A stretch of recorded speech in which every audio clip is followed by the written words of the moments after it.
आप्पी आमची कलेक्टर 13 मेच्या भागात. नमस्कार मित्रांनो, आजचा भाग हा अतिशय जबरदस्त असणार आहे. गायतोंडे अपर्णा मॅडमला म्हणतात, चला मॅडम आपल्याला जायचं आहे लगेच. अपर्णा म्हणते, अर्जुन दादा तुम्ही अमोलला घरी सोडा आणि नंतर तुम्ही कार्यक्रमाला या, मी तेथे आहेच. काय झालं मॅडम, तुम्ही एकदम नाराज दिसताय, मी विचारू शकतो का काय झालं आहे तुम्हाला ते? अपर्णा म्हणते, आतमध्ये बाबा होते आणि ते म्हणत होते का ती पुण्यात आहे आणि एकदासुद्धा मला भेटायला आली नाही. अर्जुनचे बाबा, अच्छा तुम्ही भेटलात का त्यांना? नाही, त्यांच्या मनात माझ्याविषयी अजूनही खूप राग आहे. मॅडम एवढी वर्षे झाली, जरा तरी राग असणार, मला एवढा राग नाही वाटला त्यांचा. मॅडम तुम्ही खूप डिस्टर्ब दिसतात, काय तोंडे तुम्ही मला सांगा, अर्जुनपासून त्याचा मुलगा मी लांब केला आहे का हो? तुम्हालाही असं वाटतं का? नाही, मला नाही हे असं वाटत, पण त्यांना का असं वाटतं हे तर आपण समजू शकतो की. काय तोंडे, अर्जुनने माझ्याकडून वचन घेतलं होतं की अमोलला त्याच्या बापाबद्दल काहीही समजलं नाही पाहिजे म्हणून, आणि बाबांना त्यांना असं वाटतं की सारी चुकी माझी आहे म्हणून. मॅडम एकेकाळी अर्जुन सर तुमच्यावर किती प्रेम करायचे, त्यामुळेच मला जास्त त्रास होतोय.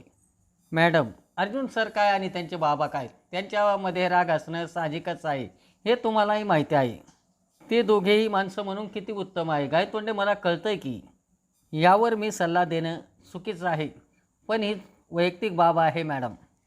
गायतोंडे तुम्ही स्पष्ट बोलाला, जे काही घडलं ते सर्व तुम्हाला तर माहितीच आहे. स्पष्ट सांगायचं म्हटलं तर तुम्ही जर नातं तोडायचं ठरवलं तर ते तुटणारच आहे. गायतोंडे आता काय राहिलं आहे नातं तुटायचं? नाही मॅडम, तुम्ही एक गोष्ट विसरताय, तुम्हाला दोघाला जवळ आणणारा एक दुवा आहे, अमोल. करेक्ट, तुमच्या दोघांपैकी कुणीतरी जोडण्याची भूमिका घेतलीच पाहिजे ना, आणि अमोलसाठी तरी सगळं बाजूला ठेवलंच पाहिजे. तुम्ही एकमेकांना समजून घ्या. आणि मॅडम खरं सांगू का तुम्हाला, अर्जुन सराला आणि तुम्हाला एकत्र बघितलं तर खूपच भारी वाटतं आहे आम्हाला. तुम्ही एकत्र येणं खूप जरुरीचं आहे, पण त्यासाठी तुमच्या मनातल्या कडू गोष्टी तुम्ही बाजूला ठेवल्याच पाहिजे. अहो पण कसं, 7 वर्ष झाली अजून एकदाही मला आणि अमोलला भेटायला अर्जुन आला नाही. मी कसं जाऊ त्यांच्या घरी? हेच हेच तर म्हणतोय मी. हे सगळं बाजूला ठेवून तुम्ही तुमच्या नात्याची नवीन सुरुवात करू शकता मॅडम. विचार करा. ठीक आहे, आपण पुढे निघूया, आपल्याला उशीर होतोय. अपर्णा मॅडम कार्यक्रमाच्या ठिकाणी पोहोचते. आजच्या कार्यक्रमाच्या प्रमुख पाहुण्या पुणे जिल्ह्याच्या कलेक्टर अपर्णा सुरेश माने यांच्यासाठी सर्वांनी जोरदार एकदा टाळ्या वाजवाव्या. आणि या कार्यक्रमाचे दुसरे प्रमुख पाहुणे आहेत आनंदनगर पोलीस स्टेशनचे इन्स्पेक्टर अर्जुन वर्षा विनायक कदम. अर्जुनला अपर्णाला बघितल्याबरोबर सर्व काही मागचं आठवतं. अर्जुन आल्यानंतर सर्वांना हात जोडतो आणि सर्वजण खाली बसतात. अपर्णा अर्जुनला म्हणते, मला माहिती नव्हतं तू पहिला आलाय, अभिनंदन. लगेच अर्जुन म्हणतो, थँक्यू. गायतोंडे मनातले मनात म्हणतात, देवा तू या दोघांना फार त्रास दिला, काही कर, पण आज या दोघांमध्ये वाद होऊन देऊ नको. चेतला क्लासचे सर सर्वांना अपर्णा आणि अर्जुनविषयी सर्व माहिती देतात. दोघेही स्वतःच्या कामात हुशार आहे, सर्व काही पोरांना समजून सांगतात. आता जास्त वेळ न दवडता आपण कार्यक्रमाला सुरुवात करूया. मी दोघांना विनंती करतो की त्यांनी दीप प्रज्वलन करून कार्यक्रमाला सुरुवात करूया. अपर्णा आणि अर्जुन दोघेही दीप प्रज्वलन करून घेतात. दीप प्रज्वलन झाल्यानंतर अर्जुन आणि अपर्णा मॅडमचा दोघांचाही सत्कार केला जातो. आपल्या प्रमुख पाहुण्यांचे मार्गदर्शन ऐकायला सर्वजण आतुर झालेले आहेत, त्यामुळे आपण प्रमुख पाहुण्यांना मार्गदर्शन करण्याची सूचना करत आहोत. प्रथम अर्जुन सर, आणि व्याख्यान करायच्या आधी त्या म्हणतात, तुम्ही तुमच्या नेम प्लेटवर अर्जुन वर्षा विनायक कदम हे असं का लिहिता, असा निर्णय का घेतला तेही थोडक्यात सांगा. अर्जुन आपले मनोगत अतिशय चांगल्या पद्धतीनं सांगतो. अर्जुन सरांनी अगदी महत्त्वाचे मुद्दे अगदी थोडक्यात सांगितले, त्याबद्दल मी त्यांचे आभार मानते.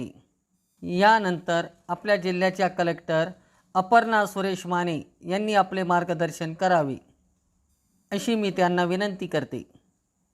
अपर्णासुद्धा सर्व विद्यार्थ्यांना चांगल्या प्रकारचे मार्गदर्शन करते. दोन्ही प्रमुख पाहुण्यांनी खूप चांगलं मार्गदर्शन केलं, त्याबद्दल मी ते दोघांचेही आभार मानते. तुम्ही आपला अमूल्य वेळ काढून इथं आला आणि आमच्या मुलांना मार्गदर्शन केले, त्यासाठी तुमचे खरोखरच आभार. आणि मी जाहीर करते की आजचा हा कार्यक्रम इथे समाप्त झाला. धन्यवाद. लगेच गायतोंडे सर हे बाहेर जातात. सर्व विद्यार्थी अपर्णा मॅडमकडे त्यांच्या मार्गदर्शन घ्यायला येतात. गायतोंडे अपर्णा मॅडमची वाट बघत बसलेले असतात. तेवढ्यात अर्जुन सर येतात आणि गायतोंडे सर म्हणतात, नमस्कार गायतोंडे, एवढ्या वर्षांनी भेटलो. फक्त नमस्कार काय? मग दोघेही गळा भेट घेतात. काय म्हणता, कसे आहात? गायतोंडे म्हणतात, मी मजेत आहे. तुम्ही कसे आहात? चालू आहे, ठीक आहे. अर्जुन सर म्हणतात, गायतोंडे, मागच्या वेळेस मी तुम्हाला जास्तच त्रास दिला. त्या आमच्या वैयक्तिक गोष्टी होत्या. माझ्यामुळं तुम्हाला जो त्रास झाला त्याबद्दल सॉरी बरं का. लगेच गायतोंडे म्हणतात, तुम्ही असं बोलून मला लाजवताय. माझी तर आजही इच्छा आहे तुम्ही मला वारंवार त्रास द्यावा म्हणून. गायतोंडे म्हणतात, माझी आजही इच्छा आहे तुम्ही चौकशी करावा मॅडमची, त्या कशा आहेत ते. अर्जुन म्हणतो, ती वेळ गेली आता. गायतोंडे म्हणतात, मला नाही असं वाटत. सर, तुम्ही दोघे इतके शिकलेले आहात, समजूतदार आहात, सेन्सिटिव्ह आहात. तुम्हाला इतरांचं दुःख समजतं. मला तर वाटतं तुम्ही दोघांनी एकमेकाशी बोलावं. गुंता नक्कीच सुटेल सर. धागे वेगळे झाले, वाटा वेगळ्या झाल्या, आता कसला गुंता सोडवायचा? गायतोंडे म्हणतात, काय शाईसा होता तुम लौट के आते और हमसे कहते तुम होते कौन हो मुझे छोडने वाले.